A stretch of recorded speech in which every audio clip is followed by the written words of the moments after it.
We'll go ahead and call the meeting to order. Start with the Pledge of Allegiance. Pledge allegiance to the flag of the United States of America and to the republic for which it stands, one nation, under God, indivisible, with liberty and justice for all.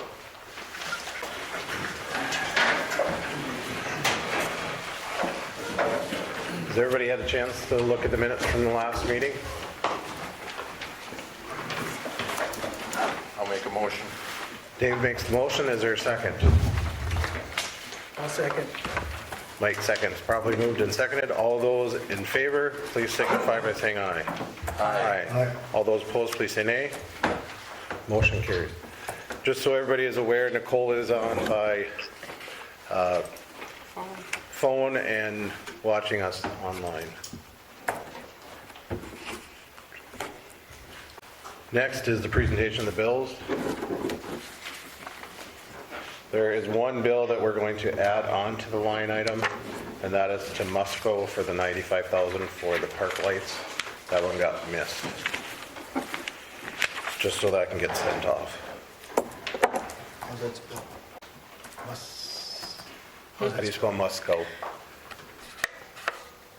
M-U-S-C-O. Oh, Moscow, okay.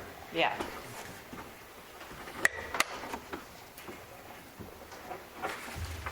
That's how much is it? 95? 95,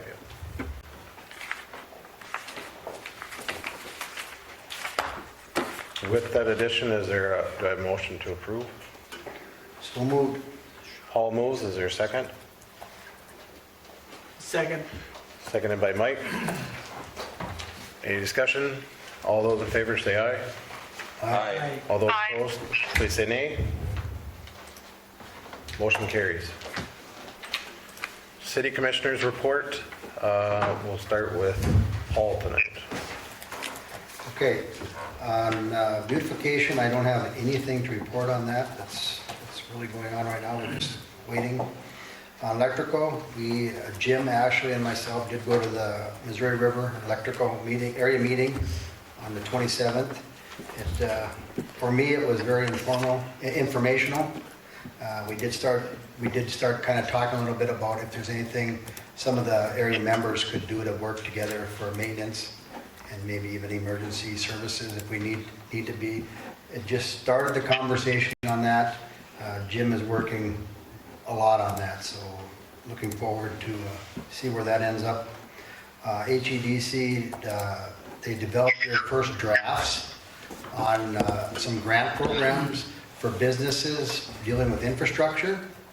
They've got their kind of first draft out there on infrastructure and then also utility repairs, improvements. So there should be some, if you have issues out there coming down the road here, hopefully they'll have some kind of programs in place to help businesses with those expenses. Also, they're working on the property enhancement project. They kind of got a first draft, and maybe Levi can say more about that when that time comes, because he's in on that. And of course, CTDC is kind of taking the lead on Jim Murphy's Trail County, the event that they're going to be having at the brewery on November 10th. So hopefully, with the HEDC, they'll have a good presentation to represent Hillsboro, along with the city. I know has given them a lot of information to help put that presentation together. So, and I'm not sure if anybody's going to that. You're going to it. You're going to Yep. it. So we got 2 people for sure going to it. So, and that's on November 10th. So you can maybe elaborate earlier what the technical name of it was. It was, Open. I have it. That's terrible. I should know that. You know?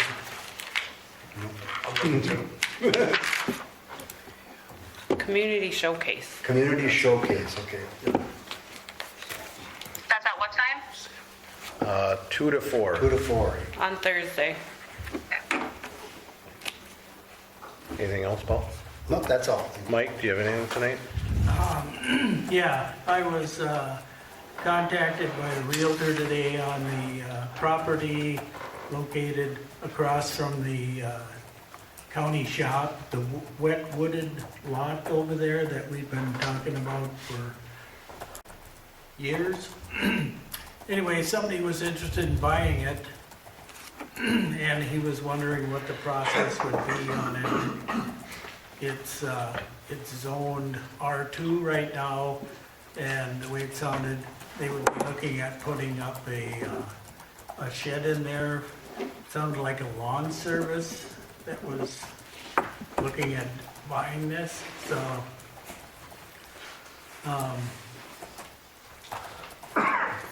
I don't know, I guess I was just looking to see if we would be interested in changing that before we go any further, because I don't want to go ahead and bring it to planning and zoning, and then they don't buy it, and then we changed it, so. If you think we might be interested, I could call him back and tell him that we would probably be interested in changing that, to get rid of it and clean it up. So, can you give me a little direction? My opinion is that would be something to look at, because it's been a swamp in there for 50 years or longer, as far as I remember. And it's a pretty good sized lot, it's 200 feet across the front there, so. Yes. I think we'd have to kind of, or I'd have to see details of What their plan is. what their plan, if it's a, Yeah. But if we think we might be in agreement on doing that, then he can move forward and I get some more information from him, so. right, yep. So, if nobody has any problem with changing that to a commercial lot, then I would go ahead and get some more information. Well, and the other option, I believe, JR or John, is that we could do a waiver, or what, I can't remember, think of the name of it right now. A variance, Well, variance, or is it a special use? or especially conditional use. Yeah. Conditional use, so that way it's only certain things that could go in there, so that it couldn't turn into something that we wouldn't need also. Instead of changing it, we could possibly do a conditional use, might be another option. From my standpoint, I'm open to anything, but we need more information. Right, Well, I'll go ahead and give him a call back tomorrow and see if I can get some more information on it. They wanted quite a bit of money for that thing. I can't imagine somebody paying that, but I would hope it would come down some, but I think it was 35 or somewhere around in there Yeah. that I had seen. yeah. The one thing, Mike, I know I talked to you about it, but how do we, the one thing that I want to see from planning and zoning, and maybe commissioners can talk a little bit about it too, is those building permits that aren't coming in for certain areas, should be our process to make sure that we get them turned in. Because we've had some that aren't turned in, and so how do we get those? We've said in the past, we've sent them letters, and if they don't kindly respond, what is our next step? We do have, I think it's $1,000 a day fine possibly if they don't, but at what point do we want to go that direction? What steps? So anybody else have any comments onto that? Or thoughts? Is that something I should bring to them next week, Yep, next Monday, and yep. bring it back the following week? Yep, I think that's one thing that we need to work on. Okay.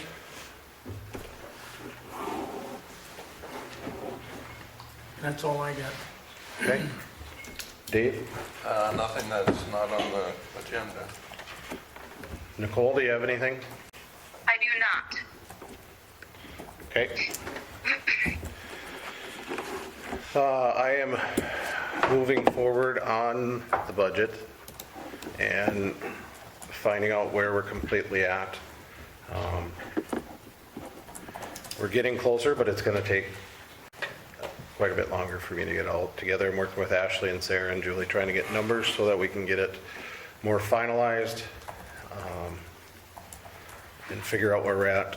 You know, we're still going the wrong direction as far as the spending wise, but I'm trying to figure out ways that we can ultimately turn that around to make sure that we can take care of things, like some of the things that we could look at in changing that we didn't always know about before is we have that generator fund that does have a fair amount in there. I did reach out to Marcy Douglas with MRES to see what we can do with those funds if we could use it. We can use those for other things, but the other thing that she had mentioned is that they're looking at adding an incentive or some type of program to possibly add more generators on in the future next year, so we got to keep that in mind also. So there's some funds there, because every month we get just about $12,000 from Missouri River to help with in that fund.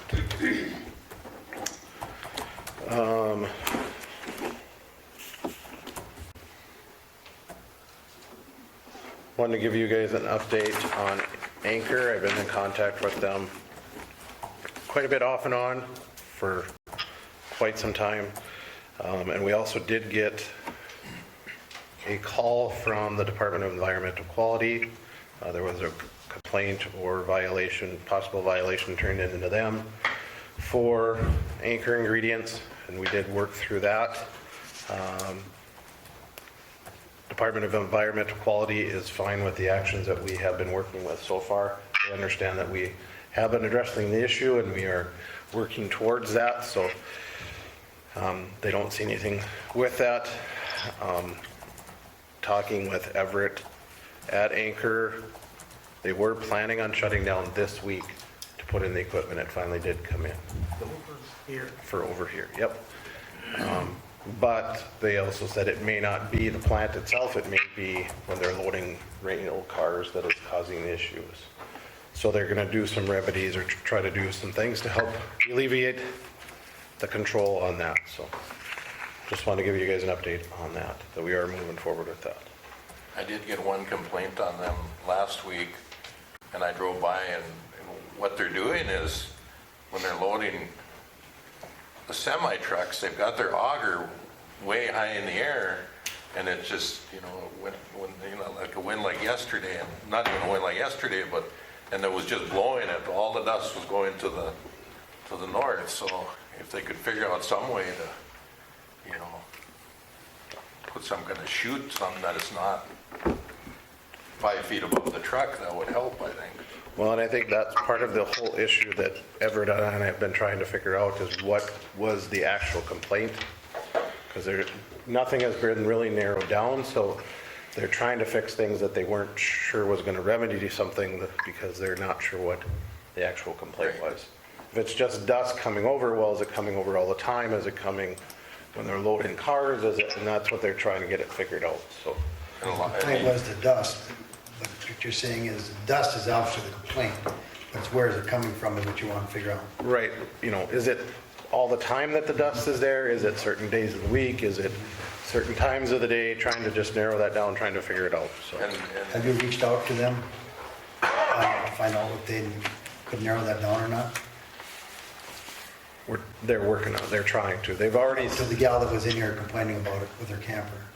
I have not, because I don't have contact information, but I'll get on She might that. be able to help narrow that down.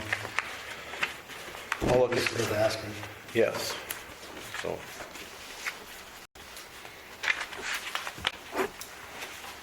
Mary, correct? Mary Park.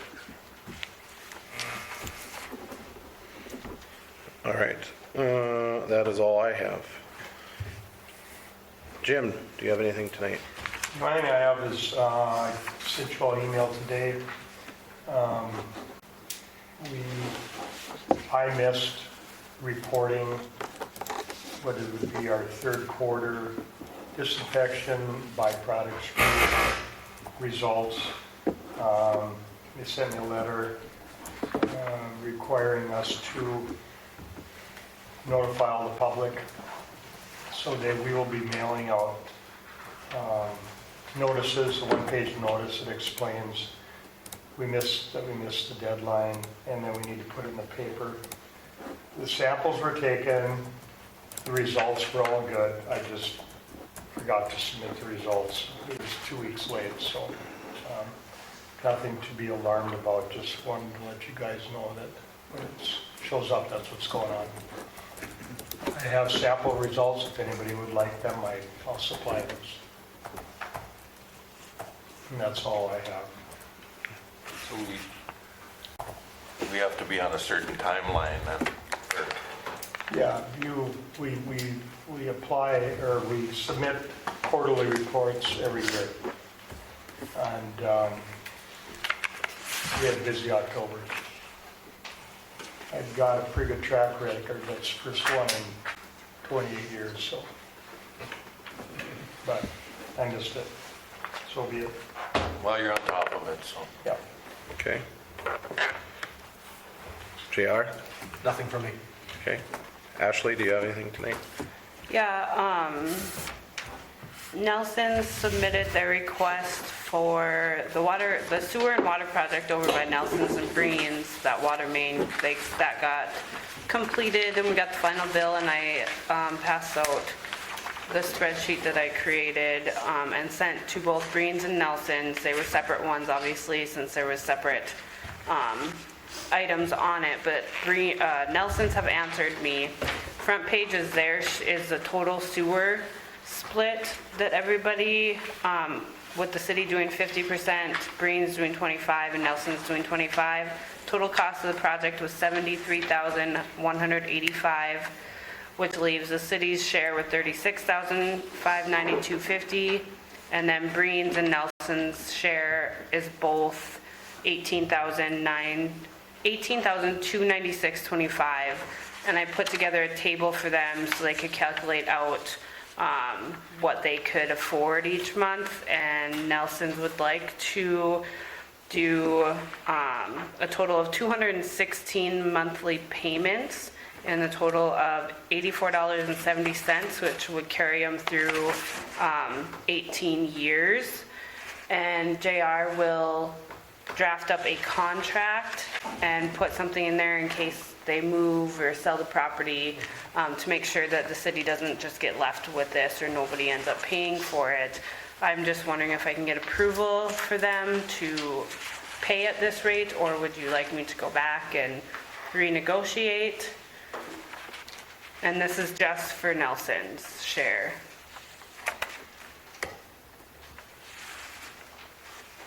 You see a problem with that? No, completely up to you guys what you want to extend his terms.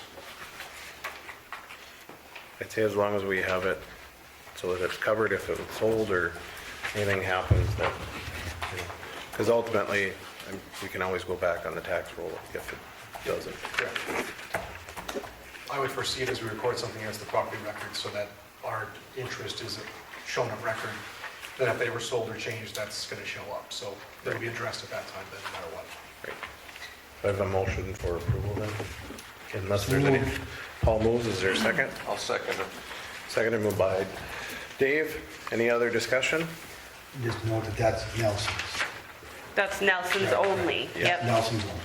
yep. Okay. Make sure that's clear. Mike? Yes. Paul? Yes. Dave? Yes. Nicole? Yes. And a yes for me. Anything else, Ashley? No. Okay.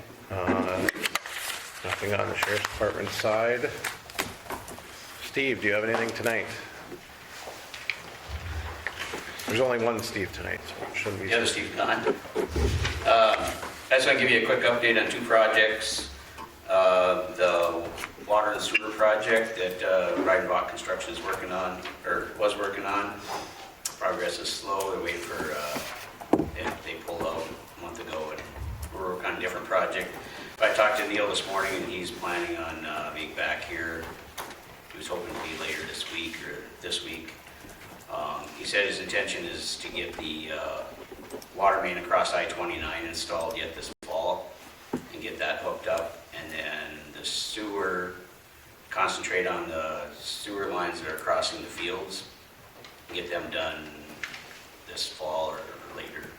Before, he's going to work as long as he can into the year and get them pipes put in. He probably won't make any sewer connections this year. What he'll do is try to get as much pipe in as he can and then wait till spring to make all the sewer connections, but that's his plan, so if he gets back and starts working on it, that should be good. The other project, the pedestrian bike path, we route today doing survey work for the sidewalk. It's gonna hook up to the pedestrian overpass. So we beat the snow on that just by a couple days. And then we'll follow along with the design of the sidewalks as the DOT project progresses. Keep on schedule with them.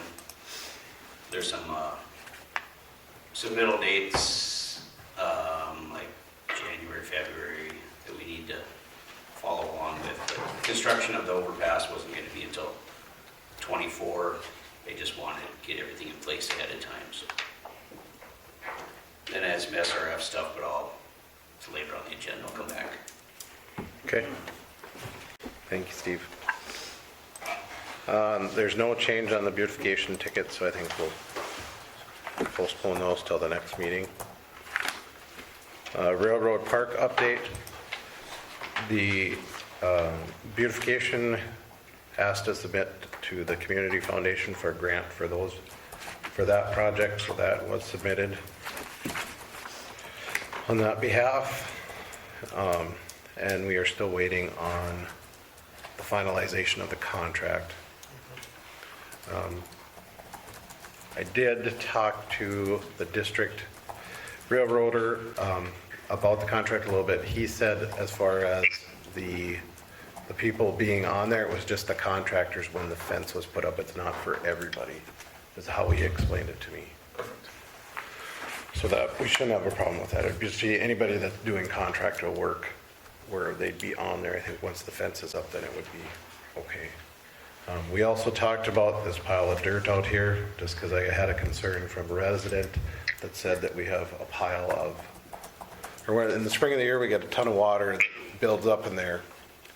So the pile of dirt is there for us to use to fill in if we need to make sure that we can get that level and graded to the correct elevation.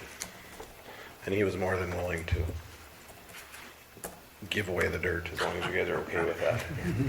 Dirt isn't always free all the time. No, it isn't. Anything, other questions on Railroad Park on that update? Okay. We'll go on to the FEMA disaster relief. I believe Ashley has everything submitted. We're just waiting to get everything put together.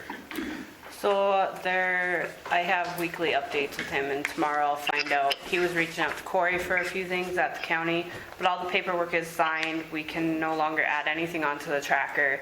Now it's just a matter of getting him whatever he needs on his end, and we have 6 months to get everything done. And I know they're working on getting an actual estimate written up for the tree debris removal underneath the bridge. So that's what we're waiting on. Any questions on that? Okay. All right, then our next item of business is the bid or the work to be done or looked at behind the alley by the grocery store, Vets Club, Bank, and Hill House. Jim, if you want to talk about that a little bit. Yeah, and I dropped the bottom of the estimates in front of me, but we've been working with mainly Miller Food. They've had some issues over the past few years with water collecting in the back alley. And at times comes into the store. We've been over there a few times looking at what we could do. It's got to the point where there's really nothing we can work with there. It was asphalted years ago, broke up, pushed up. You almost have to get rid of the asphalt before you could do it. If you overlaid it, it would just raise it up more. So I reached out to a couple of companies and received 2 quotes. The first one was for $10,000, I think $900.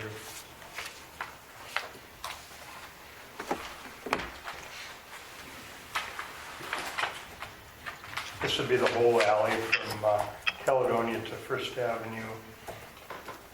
First quote was $10,915, and that basically was just milling it.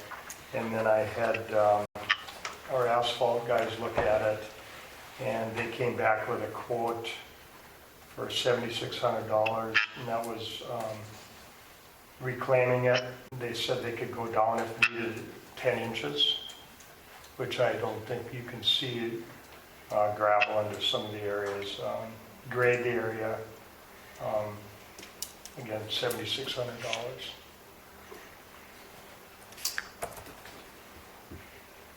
So, there you go. So what are we trying to accomplish? We're trying to accomplish so that the water doesn't pool in the center of the alley, that it goes either north or south. The alley to the south is high. The apron is really steep. We thought, best case scenario, if we could mill it and remove some of that, or put a swale in it and get the water to run south. And someday maybe that apron is beat up, shot, and redo that also. But right now, there's really nothing we can do. You could come in, like I said, and pave it. It's not a level base, but they could pave it and make it pretty. Basically going to raise it up.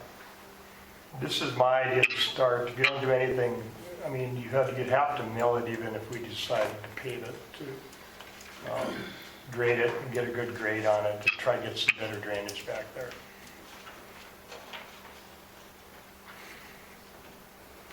Rick, do you want to come up? Can I sit here because of my back, please?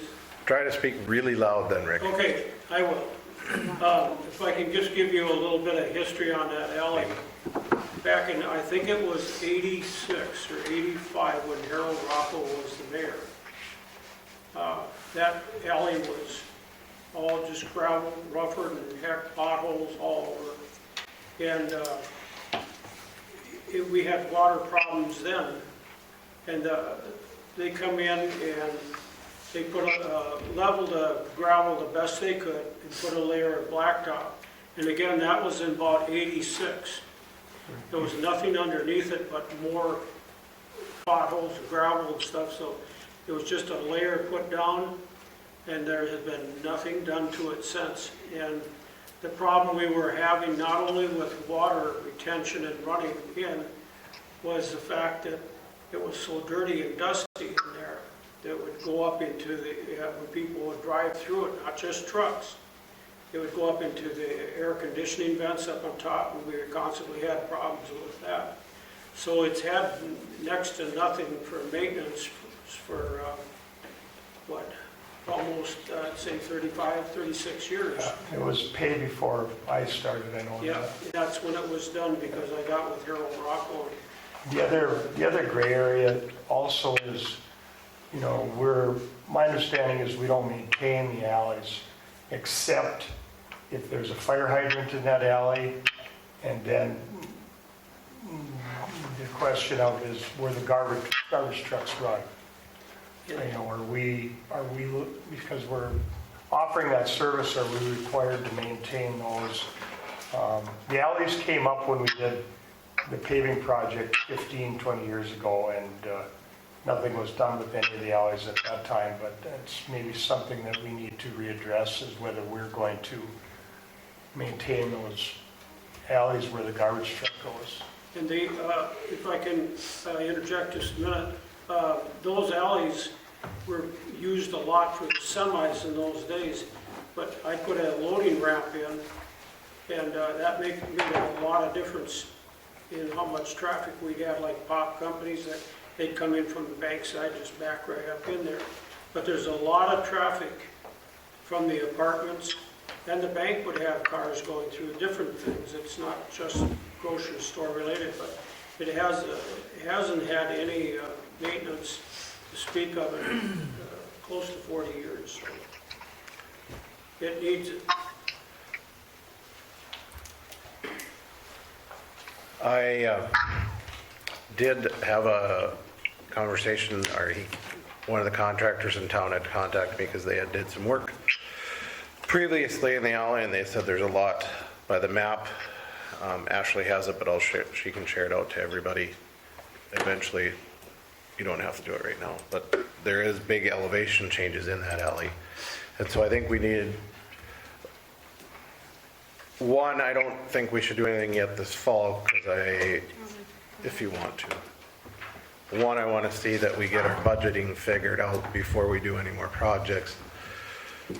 Two, I'd rather see us figure out and do this the right way instead of just trying to do something, so that we can get everybody on board, and maybe then we can do a cost share or work together with the Vets Club and Miller's and whoever owns the bank property, or if the bank still owns it, the apartment, and then that residence there, to try to figure out a compromise or a way to get everything done so it's done right.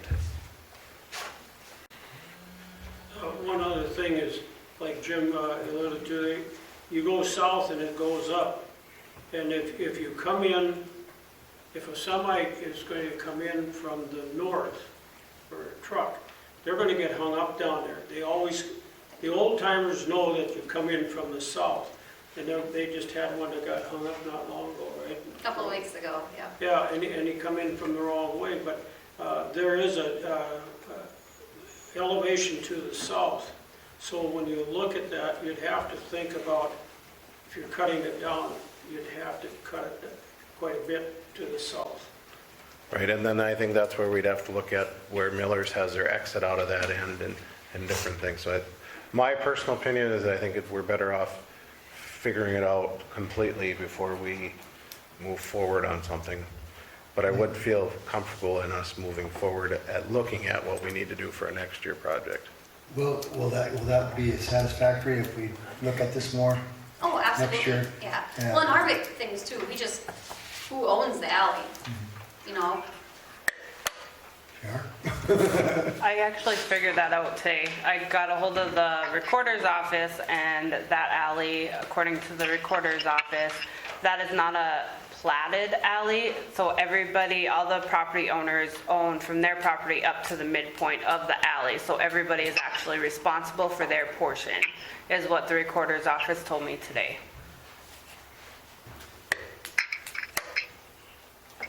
I agree with you, Levi. I think we should hold off and until we get all these things figured out.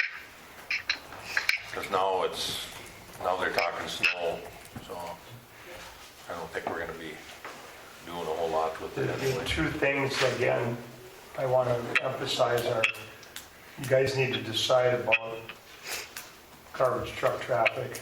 And they're not the only trucks that go there, but you've got 2, 3, 4 other alleys downtown that the trucks go through. I mean, you can see where they're hammering the streets. You know they're going to hammer the alleys. And then another thing too, I think, is you guys need to look at those. There's a slab back there that needs to be fixed, and do some of that before the work is done, so that we can do all we can there, and then it's sloping back into the building. And I do have a contact if you would like to look at, they can lift that slab, they can jack it up without replacing it, if that would be something. I have a number that they would do. And then the other wrench in the works is I just received a text this afternoon, and it says they'd like to shoot the grade to see if it would work, but right now it's too cold, so they're not going to be able to do it. So I guess we're going to end up waiting. I think as long as they're okay with waiting, I'd like to see, talk a little bit about, because I know that Vets Club is fixing their slab, and maybe for a more permanent fix, maybe we look at next year of asphalt, not asphalting, but concrete all the way up to that dumpster and the loading dock.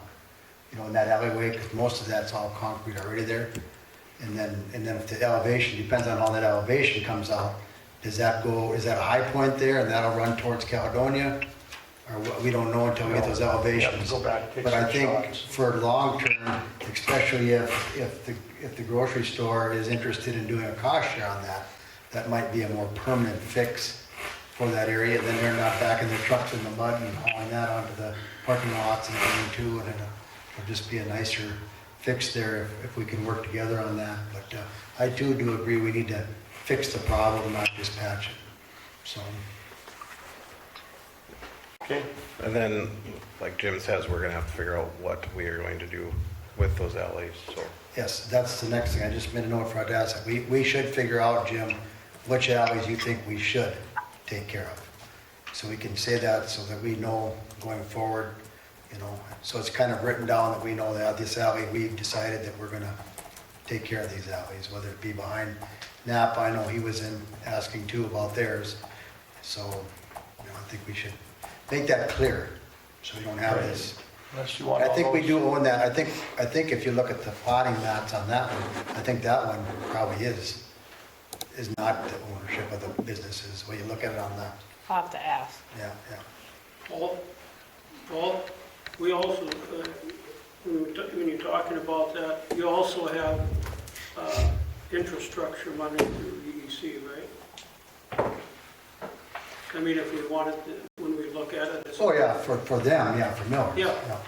Okay. If that project goes through, you know, Yeah. it's still being worked, yeah. Yep, Well, and the other thing that is we have to look at considerably is that alley has a lot of utilities in the back of it, so we probably should, if we're doing that, should we do some of our utility work while we're back there?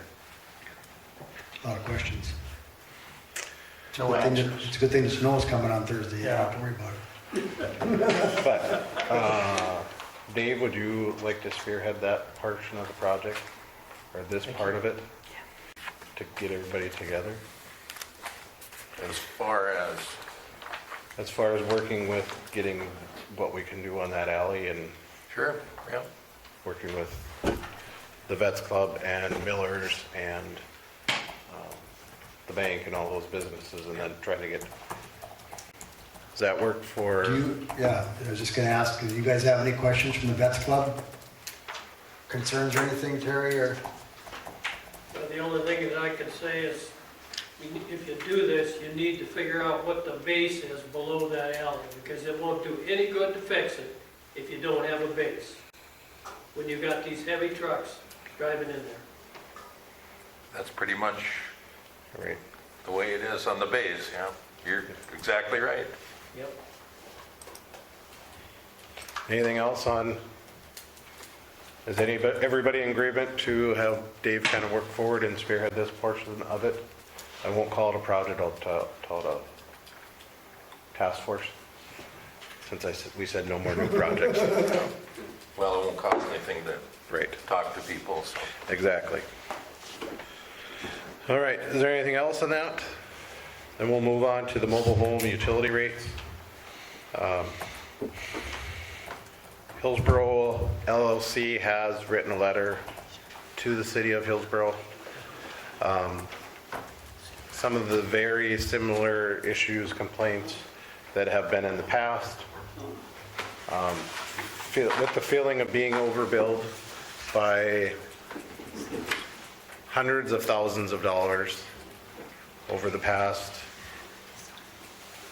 20, 30 years. Back to 1999, now I'm dating myself. Just about 30 years. The biggest issue, complaint, is the numbers are completely right. John and myself and Ashley and Sarah and Julie have all been working on it. We haven't come up necessarily with the final thing because we don't know. We were hoping maybe he would show up tonight, but nothing.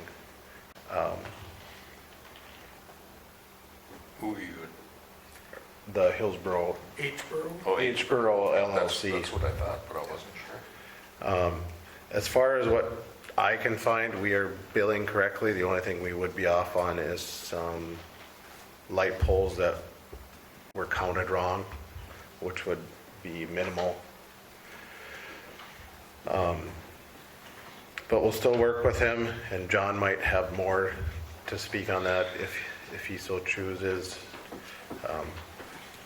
But the biggest complaint is they feel that they should only be charged for 2 hookups because they have 2 meters.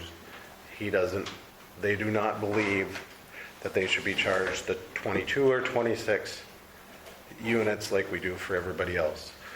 If it's an apartment building and there's 8 apartments, we charge $40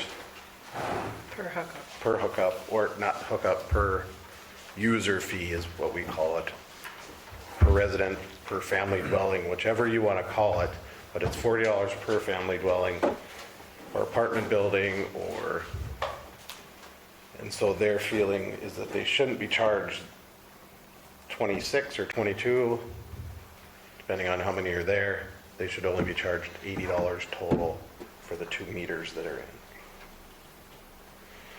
And so that's where the majority or the bulk of the rates are off. Even though in the past, when it was a no meter, they were fine with.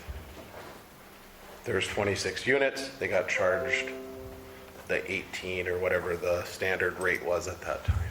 So we're still working with that. John, do you have anything else that you want to add? No, I don't. I haven't heard anything from Mr. Block today, and I think you've summarized well what the issues are. It's user versus hookup, as you pointed out, and we have in our ordinance that we bill according to users. Obviously, that increases the rate considerably, 2 versus 26 or 22.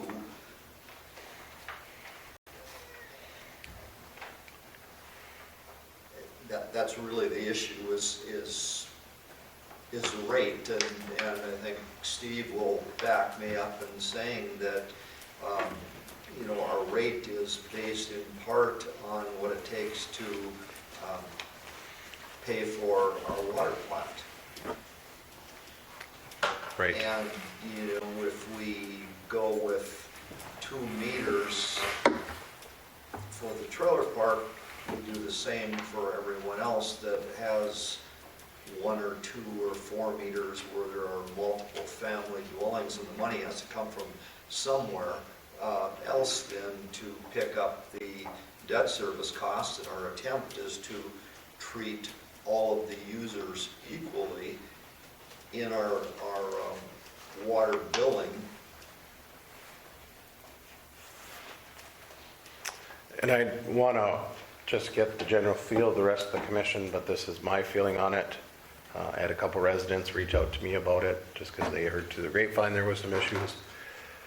My personal feeling is that we cannot hold the residents of the trailer park hostage by shutting off water to them because of failure to be paid for by their landlord or the agency.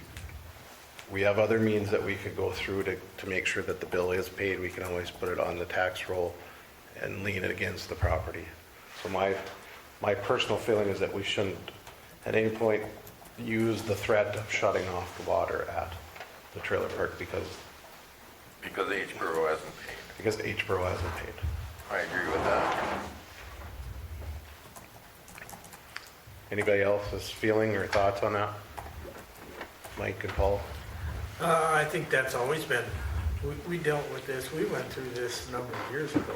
It was the same thing. I just want to make sure that we were hopefully all on the same page. Nicole, does that sound okay to you? Yes, yep. Okay. I guess, Paul? Yes. I just want to make sure that it's there and we're not, the residents don't worry that something's going to happen and they won't have water one day. So. Is there any chance we can get the history on this?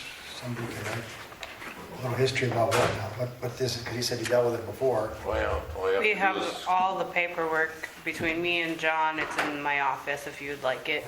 I can make you just want copies. Paul? A timeline, so to speak. I don't want to be here till midnight. It's the same, Well, I don't want it now, I'm saying down the road. Yeah. same issue. He feels he's being overcharged, and we've explained to him, this isn't West Fargo, this is Hillsboro, and if they do it in West Fargo, we do it different here. And so, but Okay. Anything else on that? Then we'll move on to the Special Assessment Committee. On that one, we do need to find another individual as one of them has resigned. There was a misunderstanding of what the duties were. The individual thought it was just for the street project, which it's still there, but we're not moving forward on it too far yet. So we'll open that up. One of the thoughts that I had was maybe to reach out one of the 2 new residents that will be in Riverwalk to see if either one of those would want to be interested to be on it, being that they'd be part of those new specials that would be on out there. So I haven't had a chance to do that, but that's the update on that. Next item, unless anybody else has any questions on the special assessment. Okay. Next item is to look at our Blue Cross Blue Shield dental rates comparison. We need to change. Is that correct, Ashley? We just need to, it's open enrollment, so we need to decide if we're gonna stay with our current one for dental, and I printed you guys off a spreadsheet, and I sent all the documents that the Blue Cross Blue Shield lady gave us when she met with Sarah and I. So the plan we have now is Blue Dental Elite, and right now per individual we're charged $45. So then family, we're charged $112.50 per month per family. So I broke it down into the 3 types because the next one would be Blue Dental Preferred, and that one would be individual $41.10 per month and family $102.80 per month, which is the exact same benefits as the one we currently have, except for the premium is a little bit lower.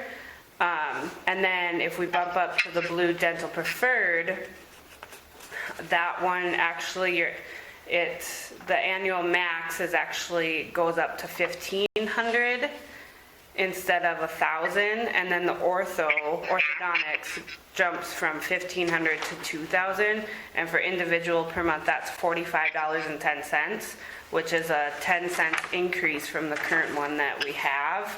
And for family it's $112.80, which is 30 cents increase per family. And so I put it into a chart to break down what the difference is if we were to go to the enhanced out-of-pocket and ortho, which would be the orange section on your sheet for the dental. I hope I didn't confuse anybody. So we don't have to change, it's just open enrollment time. Right, I have to let her know by the 1st of December. So if you guys want to take this and ask questions and then decide at the next meeting what we'd like to do, we can do that too, and I can sit down and go over what she did with us as well. Right now we have 4 individuals on just single plans, and we have 6 family plans. So you guys don't have to decide tonight what you want to do. You can take it home and digest it. I just need to give her an answer before December 1st on if we're going to stay the same, go to the proposed plan with less premium, or go to the proposed plan with the enhanced out-of-pocket feature and for and orthodontics. I assume that they are proposing it because they must be going away from this at some point. She didn't say, to be honest. And I did put this in the packet as well. I don't know if you guys saw. This is our current versus what we have now. And then on the back side is the vision rates. The only thing I would be concerned about is the preferred provider, what it would cost you guys out of pocket. If you use the one in town, the dental office in town. That one is a... They both are? for both. There's only one dental in town. Right. What I'm saying is, if you move to this one, is it a different?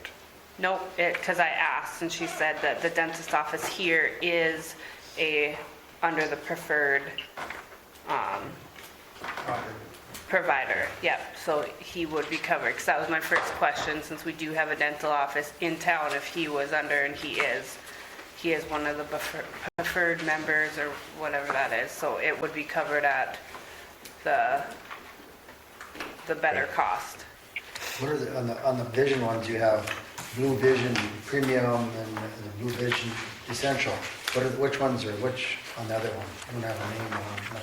I'm not seeing it on the dental. So the proposed plan, sorry, I guess I forgot to put that on there. So the green one, that'd be the current dental, so that would be the Blue Dental Elite Plus, Blue Dental Elite Plus, so that's more at the top. And then the proposed plan, that's the same as the current, only with a less premium, but has everything else the same. That's the Blue Dental Preferred Plus.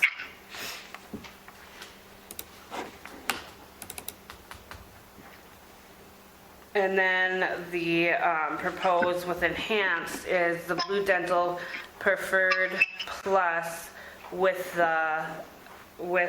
the enhanced annual max of $1,500 and the ortho of $2,000.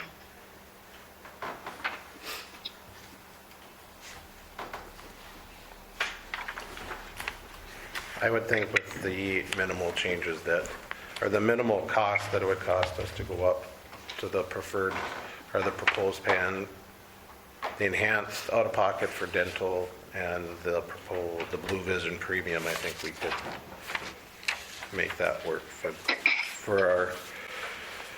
everybody, because it's less than $300 more for all families, but that's just my opinion on that. Anybody else? And you talked to Jim's people too? Because you had just earlier said that you and Sarah had gone through this, I'm assuming. With the lady met with us, she came in to meet with us. I haven't went over it with anybody else. Oh, yeah, because- go to see if they have. No. Can I ask if these ever get quoted with other insurance companies? There's a preferred provider list, and there's a non-preferred provider list. So depending on who your doctor is, if they're on the preferred provider list, they would be covered at, No, I mean like companies like Sanford or Medica. Does any other companies ever take these deck pages and quote what their rates would be? I don't know, I haven't been here long enough to deal with other companies, but any other company I've dealt with, Blue Cross has always had the best insurance. We did look at it a couple years ago, but the employees at that time didn't really want to change, so we didn't look any farther than that. Okay. Chuck? Listening to this, she mentioned there was 4 singles and 6 or 10 families. 6. How many employees we got in the city? 10. So the commissioners aren't involved in this at all. 2 were grandfathered in. What do you mean Is grandfathered in? Before I started, I am told that both Dave and Mike were grandfathered in when they upped the insurance and stuff before I came on. And so Dave and Mike both get individual insurance. How much of it is paid by the city? All of it. 100%? Yes. I think the city, worried about a budget, better start looking at some of the people that are working for the city here. If they want to be on the commission should be the thing they're on. They get paid so much a month for it. If they do extra work for the city, they get paid for it. But as far as giving extra benefits to commissioners after they've been on, and I don't care if you've been on for 20 years, that's too long anyway. I think the city, when you come down with this budget, you better start reviewing it pretty damn nip and tuck, because this is getting ridiculous. They're giving everybody a handout. It costs money. I will add that we have to have a certain amount of employees to get these these at a discounted rate also, and I can't remember if it was like 10 or 11. So we're like at the max, or we're at Have you the ever cutoff. checked with Delta Dental? The company that covers about 70% of the dental in the US? I have not, because nobody's asked me to, and this is who we've had. I can definitely look at that if that is what the commissioners decide, but we've always had Blue Cross since I started here, and she came and just showed us what our options are, and so I said I would bring it to the commission. I think there's got to be a whole lot of investigation going on here, what we're offering, who's getting it, and if they're going to get that, why are they getting it? But that has nothing to do with Delta Dental or Blue Cross. I got Blue Cross myself, so I don't care. But for 47 years, I had Delta Dental. And they paid 100% of what I did. That's just the way they were now. But that was different plans as well. You had your, I don't think it was Elite or any what, but there's stuff out there that's got to be looked at, and somebody's got to get the wherewithal to start looking at these things. Thank you, Chuck. I will tell you that looking through the budget, that those are some of the things that I'm looking at, and it's taking a very, very, very long time to get through everything. But those are some things that I am concerned about and looking at and seeing what we can do.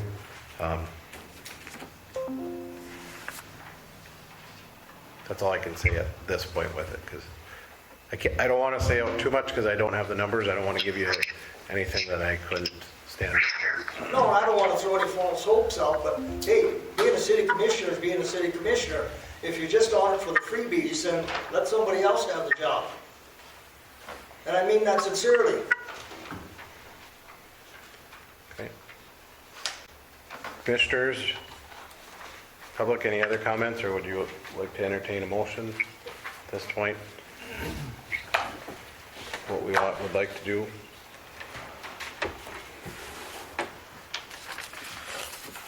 Or we can table it till the next meeting.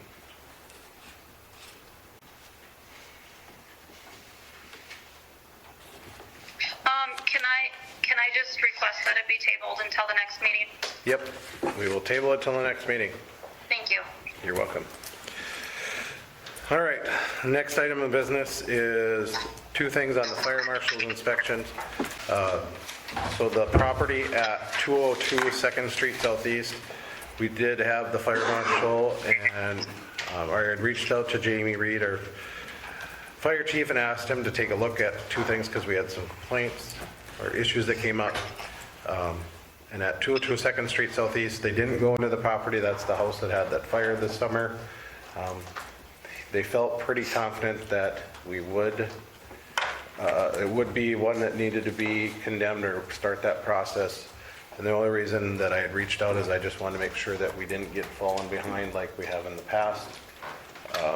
I know there was talk about stuff doing it, and then Dave, you might have some more on that. That you said they may be looking at doing this fall, but.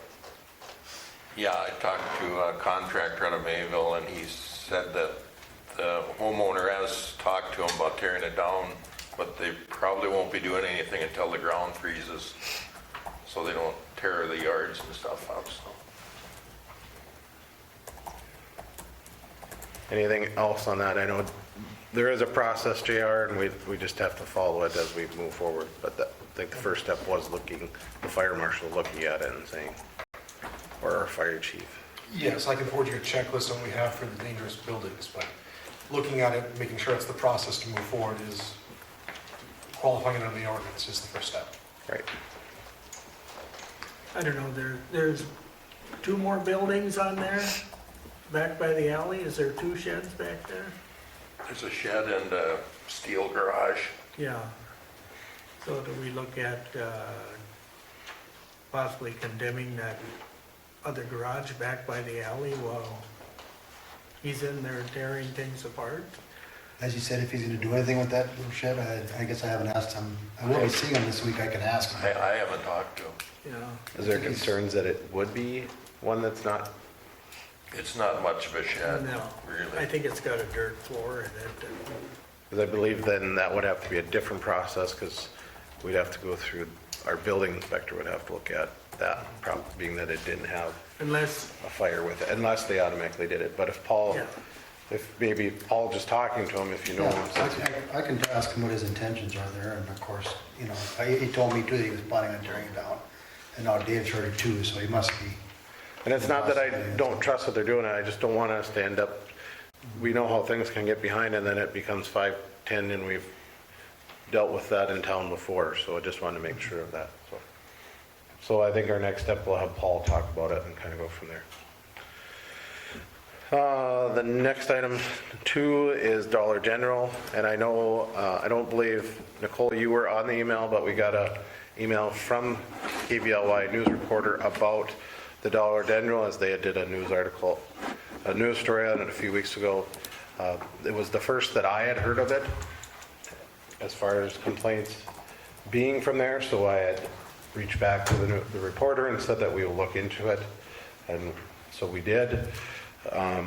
There again, under our ordinances, we could look at it through the fire department and health and safety, and so Jamie, our fire chief, and the fire marshal went and looked at it at the same time, and so we are waiting on their final report before anything could be done. Correct. But there was several issues and complaints, so once we hear back from that, we can move forward on that. They did say that part of it is they don't have enough employees, and partly that the company was sending them more stock than they could get through or get stocked back on the shelves. So They send them 1,000 items a week, whether they're asking for them or not. And they just don't have any place to put it. right. So we will keep on that, and as soon as we hear the report back, and then we'd have that same process that, you know, once we get there, we can get through that process. But this is the first step, so. Any other questions, concerns, comments on that? Rick? Isn't OSHA looking at this Dollar General? I thought I heard something on the news that OSHA is also investigating that and looking at it seriously because of people could get hurt, or that employees could get hurt. Stuff's piled up all over the place. You mentioned 1,000 items. Well, that sounds like a lot, but 1,000 items isn't a lot. Years and years ago, I'd get two big trucks a week, and each one of them carried 1,000. Plus, I'd get meat and produce, and that carried quite a few. So, really, I've heard that too, Dave, where they say they're getting more stuff than they know what to do with. But 1,000 items sounds like a lot. And I suppose it's like everywhere, they just, you know, they don't have the employees to put them away, whatever. We should be happy we got the store rather than not having it all. What's that, Nicole? You know, I've talked to a few employees in and out here and there, and from what I understand, one of the issues is workforce, of course, which, you know, everyone's having struggles with that. But I know they've made comments before that Dollar General only gives them so many hours for payroll, which stretches them a little thin. And they have purposely closed the store so that they are forced to reject the shipments. So I don't know, you know, from the aspect of Dollar General, you know, kind of, I think they need to kind of compromise a little bit and open that up for employees too. But those are just some of the comments that I have heard and understood from some of the employees there. Thank you, Nicole. Mm-hmm. And anybody that's watching and listening, I hope that if there is concerns out there about issues that you're not getting, we will hear them. Not saying that we can always do anything about it, but we will investigate and look into things and do what powers we do have to take control and enhance. And if it is OSHA, I mean, that's above and beyond what we can handle at our level, but we can handle the safety concern as far as through the fire department. So, unless anybody else has anything else, we'll have that on for the next item or when we do hear that, get that report back. Then we'll go on to the last item with Steve. the 2023 Clean Water State Revolving Fund. We did submit for this last year and we didn't get approved on all 3 of them last year, correct? No, yeah, we submitted them, so it's time to submit them again. There's 3 different projects that we had on there, and we're not committed to accepting or funding or going through with the projects if we get on the list. But if you're not on the list, you can't get funding or grant money if it does come down. So we're putting it back on again, and the one was Loyal Avenue stormwater lift station and stormwater issues.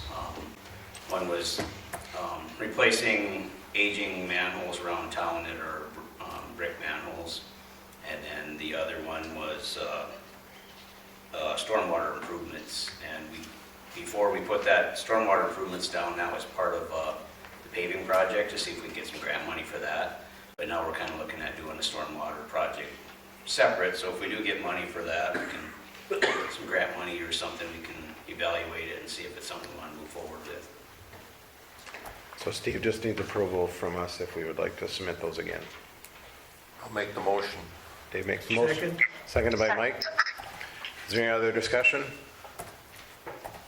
Dave? Yes. Nicole? Yes. Paul? Yes? Mike? Yes. And a yes for me. If there's any other projects you want to add, we can always add them on. We have till the 10th to submit. Of November? 10th of November. Okay. It's easy to I don't think we'll think No of it. pressure. Hearing none, we'll just go with these 3. Thanks. Thanks, Steve. All right, last item. Do we have any citizens that would like to address the commission tonight? Seeing none, we'll, I got one comment like that. I think that Chuck kind of alluded on it a little bit. You know, when it comes to Dollar General, that's a pretty important business to these small communities. And I'm hoping that Dollar General sees the situation that they have and how important they are to these communities, and maybe they can, in the higher ups, see the need that they maybe have to change something to improve what they're doing there, because it is important. And I hope that Dollar General sees that and does something to change their business plan, so to speak, to address some of these issues, because these communities, they're important to these communities, and I think that would be in their best interest to hopefully change some of that. I think Dollar General is fully aware of what's going wrong. Right. It's just the fact that when you have thousands of stores, you don't flip a switch and change everything overnight. Right. And I traveled till a year ago, and just about every little town I went into, about the only thing left now was a Dollar General. So granted, they might not run the cleanest ship in town, but the average person could go in there and didn't feel robbed when he left. So it's one thing to criticize and try to bring down something, but and I'm great at that, but I'm also one that will stand up for something that's going to be good for the community. And it is an issue, it can be an issue of just having the workforce too. You know, I could imagine just, they might even be having an issue just, I know at one point they were having an issue just getting people in there to work, period. Yep. You know, and now if you put, having to get people in there to help stock, you know, and things like that, I think that there's, you know, and maybe these are things they've been around for a while, but maybe because of the work shortage, maybe these things that they have to look at, you know, look what's going on. Is it because they're selling so much that they just don't have the manpower to restock the shelves in a timely manner because they're selling an awful lot of stuff goes out of that store in a day. I think you're absolutely true there, plus the fact I understood secondhand from an ex-employee that they're going to probably nationwide close so many hours certain days of the week just to stock. Just to stock, yeah. And I think we've already seen it out here where we've probably seen a noon to 5 on a, I don't know what day of the week it is, but I've experienced that, and I lived through it. But if they're trying to get ahead of it, you know, more power to them. God only knows we need every business in this town we got. Yeah, and speaking as a customer and a member of the community, we hope that they can get a solution, because they are very important to these communities out there, and I hope they realize that. Another thing We you wish them the see, best. another thing you see too, Paul, is people leaving there and going out to one of these other places along the highway, and they can start out making more money than if they've been working there for a while. You gotta get their pay scale up to keep people. You can't, I don't care if it's city or if it's a private business or whatever. If your pay scale isn't there, then you're gonna see turnover. Turnover costs money. I think that's all good input, and we'll keep moving forward on it. But some of that is out of the city's hand, and by any means, I'm not trying to get Dollar General to close or anything like that. The fire marshal is just to make sure that it's safe for our residents to go in there. So, if there's not anything else, do I have a motion to adjourn? I'll make the motion. Dave makes a motion, do I have a second? Second. All in favor, say aye. Aye. Aye. The meeting is adjourned.